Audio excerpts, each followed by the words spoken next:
It's a special Classics Confidential. That's actually my house. Well, not my house, but you know, kind of where I'm renting.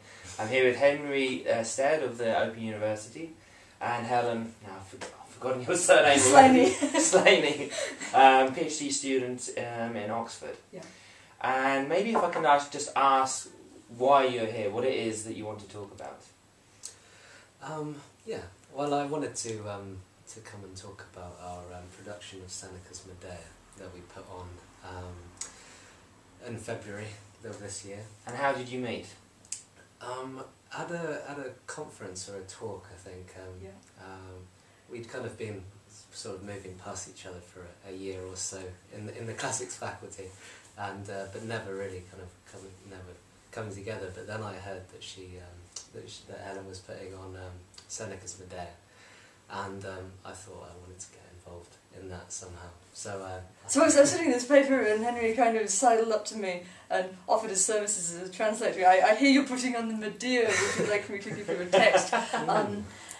And I thought this was brilliant, because having been accustomed in the past to translating and directing plays, it was great to be able to devolve half of that responsibility to someone else, and to also have a second voice, a second set of input into what the play was going to look like, what it was going to consist of. Actually, I mean, that's quite interesting, the creative process here. So, if you maybe just say a little bit more about how that worked. I mean, presumably you're not just doing the translation, Henry, but there is it's much more of a collaborative effort then to put that the printed page into performance. Yeah, because it's nice to be writing for performance rather than just sort of sitting down and writing a translation of a text. Like we'd spoken about our visions, which converged quite nicely, actually, as it turned out.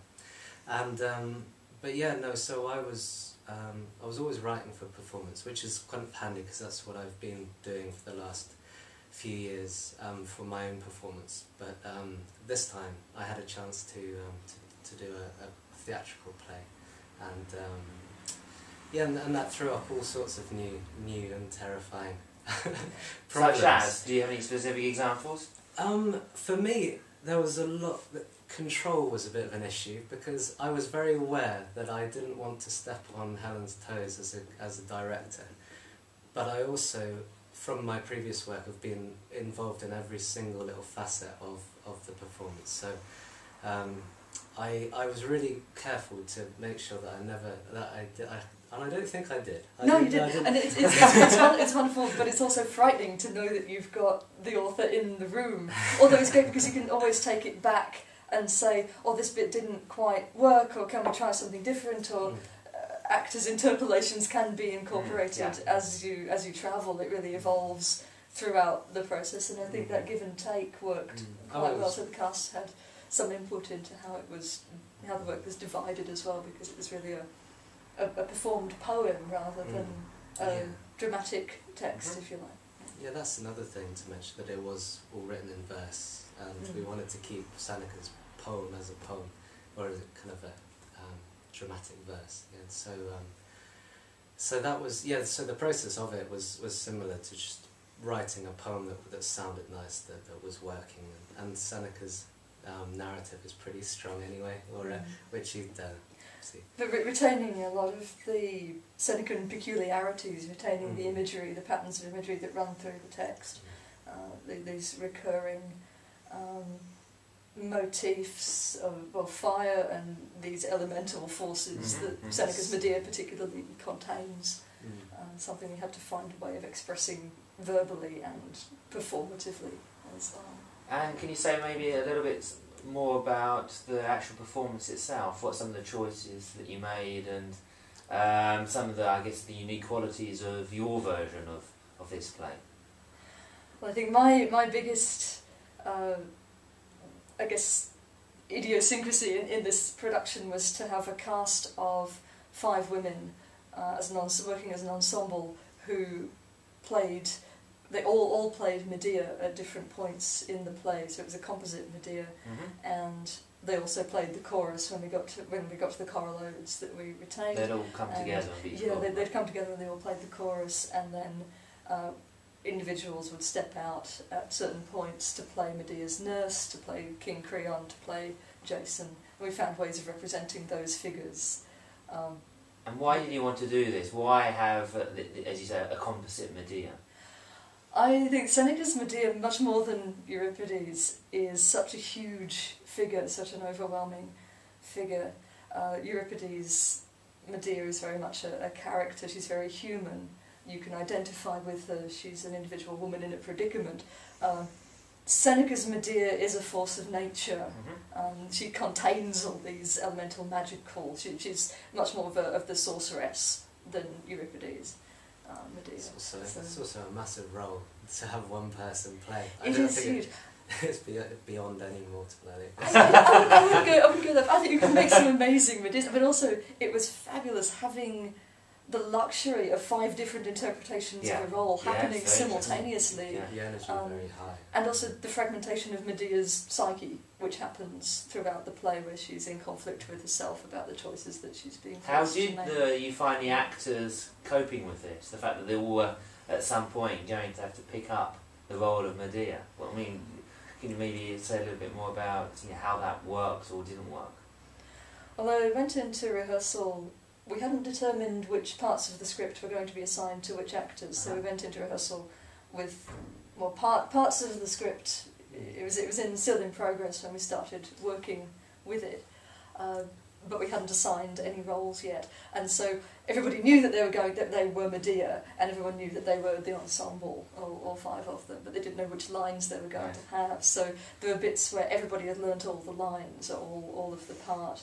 And it wasn't until about halfway through that I actually didactically assigned these are your roles, these are your scenes, particular scenes. And you did that through a process of rehearsal, so you see which actor is playing the role in a more interesting way? Not more interesting, but just particularly suited to certain passages, so bringing out the strengths of each performer. I worked in one workshop just with the opening. Everyone had to work with the same passage of the same text, or pick which bits particularly spoke to them, which they wanted to concentrate on presenting. And then we put it all back together, and these very individual Medeas emerged. And that was really what I went from in terms of what subsequent sections of the play got given to which actor. And Henry, when you were doing the translation, did you find that your translation evolved as the rehearsals progressed, and you can get a sense of who the actors that you were working with and how it's going to be performed? Yeah, I guess I'd probably written about 3/4 of the whole thing by the time they'd started, and so it was just it just helped really to finish it off and to get the energy to finish it off. So I find finishing things, well, it's a lot harder than starting, isn't it? But so it was really cool to see them working, and also witnessing this kind of impressive sort of style of it building up. Like there was because Helen wasn't sort of dictating what they're up to. They were learning it. They were learning what they should do through kind of dancing and all sorts of magical things. We started off with no dialogue at all, so I wanted them to start from movement. Right. Because that was another major part of the aesthetic. Was it wasn't going to be exclusively verbal piece. It was going to be almost dance theatre or movement theatre at the same time, and to see if that poetry could combine with the verbal poetry. If there's a way of linking those both sets of imagery. Yeah, and that definitely definitely did help in the end, because the last scene I wrote was the kind of spell, this scene of sorcery, which in Seneca's version is written in a very particular kind of 4-beat sort of charge. It's quite long, so I was wondering if you can get away with this in English and on stage, and through just my growing confidence in the cast and the way that it was working, I thought, yeah, we can get away with this. And we just had this. It became this kind of very. It kind of ruined them every night. Actually, I think because this is quite long. And it was very, the way we did it in the end was very simple. Well, the choreography was simple. It was almost just running or stepping, and it was very hypnotic, the repeated movements that they were doing to this spellcasting scene, so it became very ritualised. Right, so you get a sense of a chant and kind of weaving and magic. it built up and got louder and faster, and then they just dropped at the end and suddenly you realise that you'd been holding your breath the whole time that they were doing it. And that was also all supplemented by a soundscape with beats incorporated, and visuals. On the choral loads in particular, we had it was an audio-visual kind of poetic feast of movement. And it was just we like to think it was quite powerful sort of bit of theatre. It sounds absolutely thrilling, and I wish that I'd seen it. Are there any ideas about taking this further, doing other plays? I realise you're also both working on your PhDs. No, we'd very much like to keep collaborating. Having discovered that this is a mode we can work in, and taking ancient poetry and translating it for production too. Yeah. And in a nice kind of sort of hour-length play is I'd love to work on more of the Senecan tragedies and turn them into similar things, because they just stretch you creatively and also bring these things that are quite, on the outside they're quite hard. They're quite marginal. They haven't been as thoroughly explored as the Greek equivalent. No, certainly not. And when you were talking about the poetry of the movement, this was, from my very, very sketchy knowledge of Senecan tragedy, the one thing I kind of remember from my undergraduate lectures was being told that they're not so concerned with music and dance, but they're much more recitative. And so to hear you actually making dance part of such a fundamental part of the production, not even starting with the script, but with movement, sounds an absolutely thrilling way to go about it. Well, there is a school of thought which says that Seneca is unperformable, or wasn't performed in the ancient world, but this is now being seriously challenged. That there were modes of performance which were popular at the time, which don't necessarily correspond to the way that Greek tragedy was performed, or the way that modern realism is performed. But if you stage these pieces in other ways, there are forms of movement, forms of song, forms of delivery that turn them into a performance text, not just something inert. Not that we were trying to recreate that in any sense. It wasn't a reconstructive type of performance, but exploring what the potential of this text can be. And your PhD is on Senecan tragedy and the reception of it. So do you find that doing the performance as well, being at the sharp end of things, that helps you articulate a theory and allows you to investigate this material in a more interesting way? It very much feeds into the PhD work. It was originally going to be a larger component of the thesis than it has now ended up being, but it still gives you an extra dimension and a different way of conceiving of the text as something in evolution rather than something which is static. And Henry, just I guess a final question for you. If I'm right in thinking you do Catullus. Yeah. Is that right? So what's is this just translating Seneca a bit of a side job here? Yeah, it was just because I do the reception of Catullus in the Romantic era, and I've done a lot of translation of Catullus and other kind of Latin stuff, but I've never done any Seneca, and and I just wanted to see what it was like, and the rhythms are there. Like it's beautiful poetry. It really is, and it was a delight to work with. And the way that one thing that was very strange from my experience with Catullus and Seneca is that with Seneca, the poet isn't so much there. Like you're dealing with the characters and it's their voices. You're not with Catullus. Obviously, he's a big player, and you're constantly aware of him and his voice, that's part of the beautiful kind of friction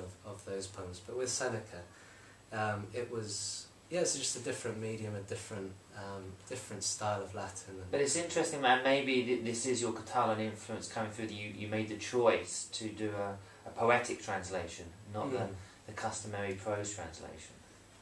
Yeah, well, I also I love writing poetry and poetic translations, also using audio-visual elements. So I've got a little bit of previous with that, and so and to bring that together with the dramatic expertise of Helen was, and it just felt very natural and a very cool collaboration. Really.